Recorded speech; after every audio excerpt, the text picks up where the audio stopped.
You're listening to the Results Driven Organizations podcast with Dr. Taunya Lowe, a podcast of curated conversations with C-suite leaders and those who support organizational growth and development. Get ready for inspiring interviews, educational lessons, and thought-provoking discussions that will challenge you to execute something new and innovative that will drive results in your organization. And now, here's Dr. Taunya Lowe. Hello.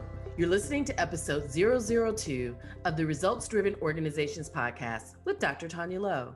Using my results-driven philosophy of strategy, leadership, teams, and customer experiences, I help organizations develop their best kept secret, their human capital.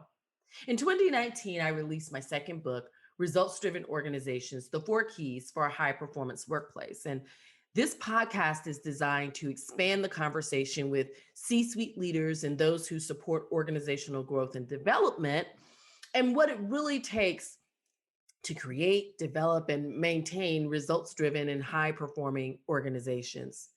So in this episode, I want to talk about creating a sticky culture. That's right, a sticky culture. Creating culture is the most important job of a leader, not casting vision, not strategy, but culture. A sticky culture, because it is the most powerful factor in any organization. Now, you may be wondering, what is a sticky culture? Well, I'm glad you asked. A sticky culture is culture that is felt, created, and is magnetic. You feel it when you walk through the door, and everyone, and I do mean everyone, has the opportunity to experience it, witness it, and model it. Because that's what you want them to do, model it. So let's get sticky. It is the leader's responsibility to create a strong, sticky culture, making this consistent throughout the organization. And when we talk about culture, we have to ask ourselves, or we define culture as, this is how we do things here. But we also have to ask ourselves how we do things here and make adjustments when needed. You see, your organization may be a great place to thrive. The culture may be amazing and people really enjoy working there, but your organizational culture may also be toxic. And it's your responsibility to establish a consistent and sticky culture and make sure that it is adopted by current, new, and future members of the workforce at every level, I think when we talk about culture, many times there are departments that are strong or teams that are strong, and it's not felt throughout the organization. But as a leader, you should challenge your leaders to, or encourage your leaders to strongly carry this culture throughout. So if everyone is doing their part, you're going to have a sticky culture. And when new people walk through the door, they will feel it. Current people will feel it, and future employees will feel it as well. So in 2005, Richard Clark was thrust into the position of CEO of Merck and Company, their pharmaceutical company. He was thrust into CEO right at the height of the Vioxx recall. And Clark said, a crisis is a terrible thing to waste. The fact is, culture eats strategy for lunch. We've all heard that quote before. He also said, you can have a good strategy in place, but if you don't have the culture and the enabling systems, the negative culture of the organization will defeat the strategy. Wow. I would say he hit the nail on the head. It's never too late to develop or redesign your organizational culture. So here's a thought to ponder. In the midst of the pandemic of 2019, have you taken a moment to think about culture? Things are changing all around you faster than you can keep up, if you're really honest. And culture should be at the forefront of your mind, because if you're thinking about organizational culture, you're thinking about your greatest asset, your people, your human capital. So I want to share 7 key factors with you that shape organizational culture and help you to create a sticky culture. The first one is control. Who's really in control of the project, the organization, and the information in the organization? Delegating responsibility and accountability in an organization are not dirty words. They're key essentials in any organization. However, it is important to understand that the person at the head of the table may not be the power broker.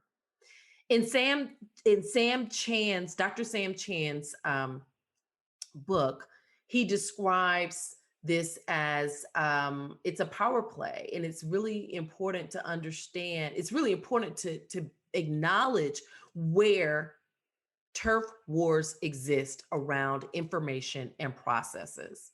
Although someone should have responsibility and hold people accountable, planning should be a group effort. It should be a team effort. Team members should be partners when it comes to accessibility and access to information and processes, and they should have an opportunity to not only buy into it, but pour into it as well.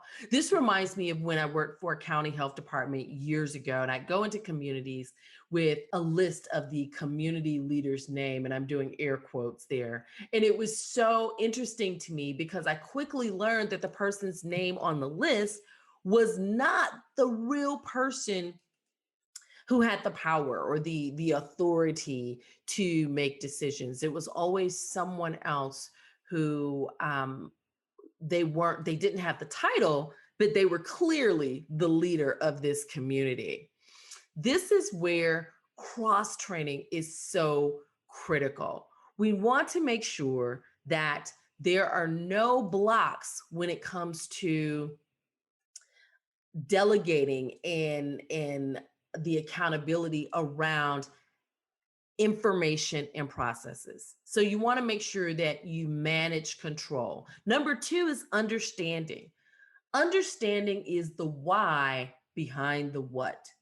Everyone on a team should have a clear picture and understanding of the vision and how they contribute to it, how they bring their gifts and contributions to the team and how they play out. You know, if you have millennials in your organization, this is really important because if you've read any of the work on millennials in the workplace, they want to be a part of what's happening. They want to know that they're contributing. And so I leave you with this question. Have you done an assessment of how you're communicating in your organization? And I'm not talking about barking out orders in meetings, but really, how are we communicating? How are we communicating the why behind the what? And is everyone really clear of their role and how they're so vital to the organizational um, outcomes? So, number two is understanding. Number three is leadership. Organizations should be pipelines for growing and developing more leaders. Voila. We explored this in episode 001. No, I'm not saying that you should never hire from the outside, but what I am saying is if we are growing and developing our leaders in house, then that should be the first place we should look when it's time to when we have a position for leadership or when it's time for someone to move up.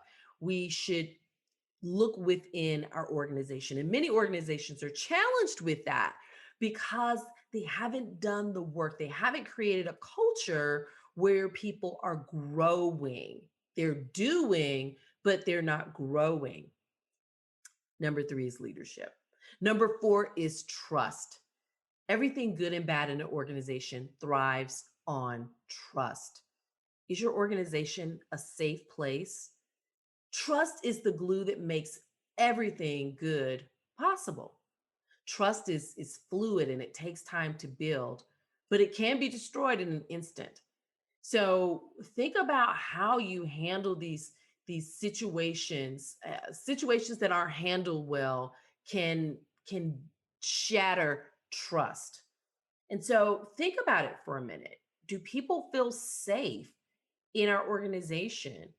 Do we have a certain level of trust among our teams, among our employees? You know, there are a lot of articles out that talk about trust and how trust is a cornerstone. It should be one of your core values, but it's a cornerstone in organizations. And when employees don't feel like they can trust leadership, or they don't feel like they work in an environment where there's high trust, then that's going to affect the culture of the organization. Number 4 is trust. Number 5 is unafraid. We fail forward. We don't lose, we learn. And that is a mindset that must be cultivated.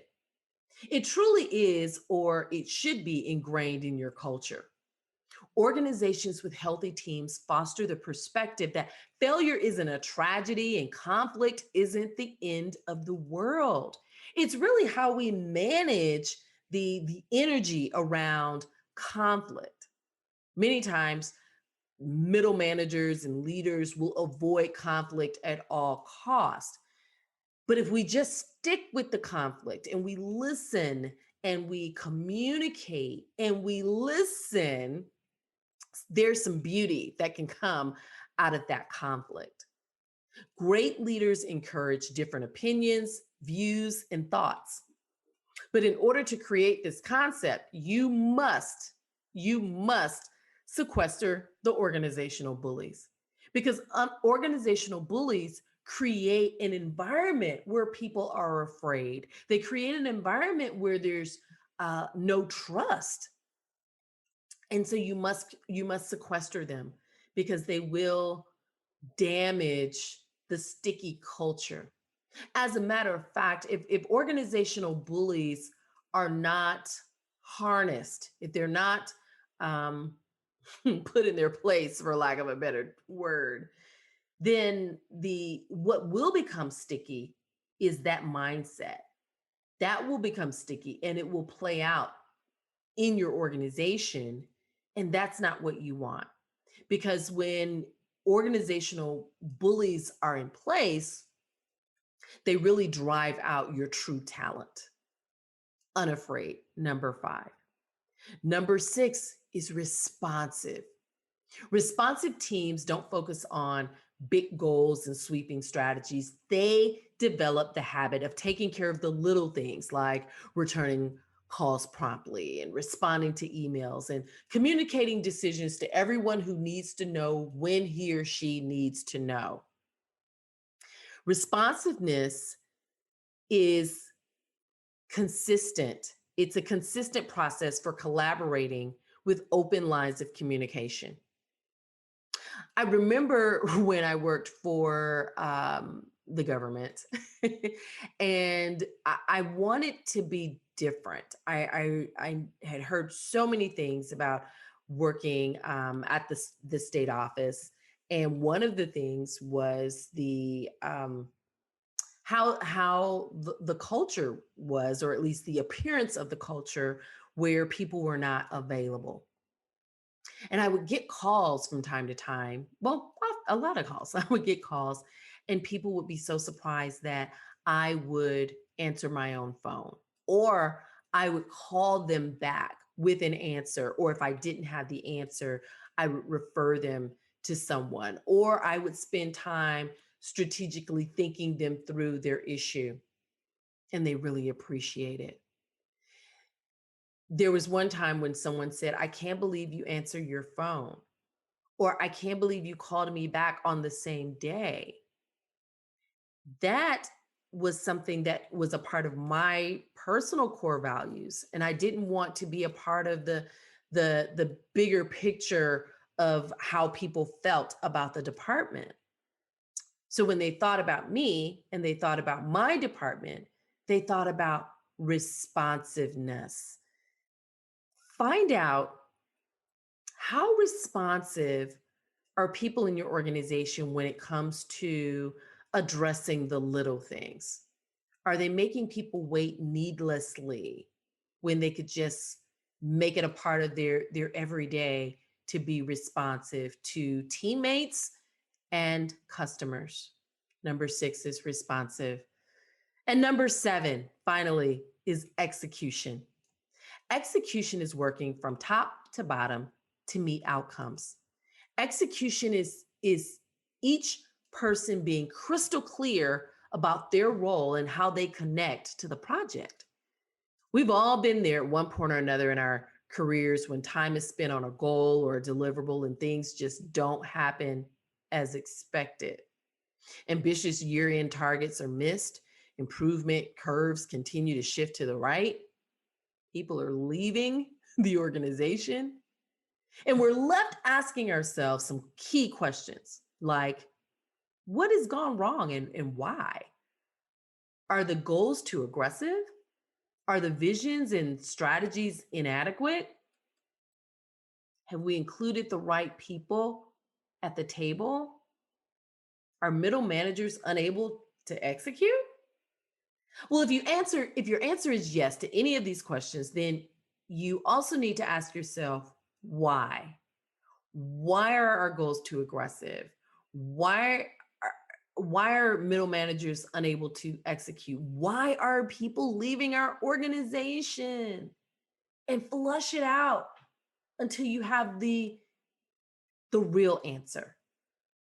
Ask people in your organization, what happened here? Why aren't we executing? You want to be, in order to achieve results, in order to be a results-driven organization, then you must execute. Execution must be a part of your sticky culture.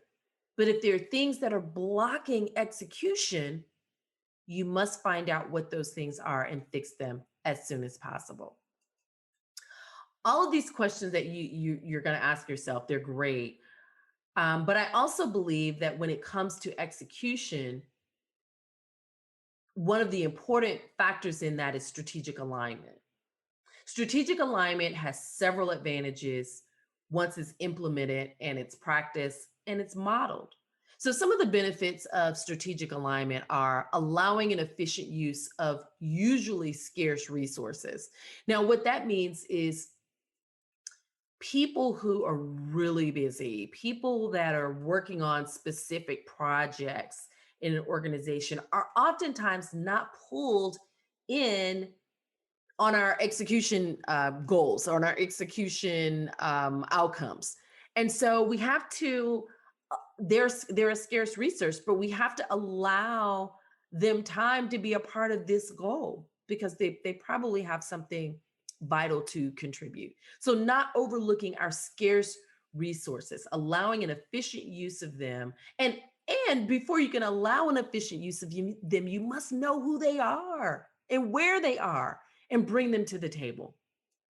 The second thing around strategic alignment is promoting team efforts toward common goals. People want to feel like they're a part of something bigger than them. So making sure that team efforts are truly promoted and they understand that it's each and every individual and each and every team, it's going to take all of you to get to where we're trying to go. And we're going to get there together. No team will be left behind. And number 3, escalating employee motivation, giving them a keen sense of contribution to the results of the individual groups and of the overall organization. What are you doing to keep employees motivated? Now, many leaders feel like that's not their job, but it's a part of morale and it's a part of creating a culture where everyone thrives. So there you have it. 7 tips to help evaluate your current culture and create a sticky one. Thanks for joining me today. I'm Dr. Taunya Lowe, CEO of the Resurgent Group of Metro Atlanta, and I help organizations develop their best kept secret, their human capital. Visit the show notes page to learn more. Grab a copy of Results Driven Organizations, the 4 Keys to a High Performance Workplace, and be sure to grab our special gift for you. Until next time. We hope you enjoyed this episode of Results Driven Organizations podcast with Dr. Taunya Lowe. Be sure to review the show notes for the resources mentioned, and don't forget to grab your free gift available at freegiftfromtanya.com. Until next time.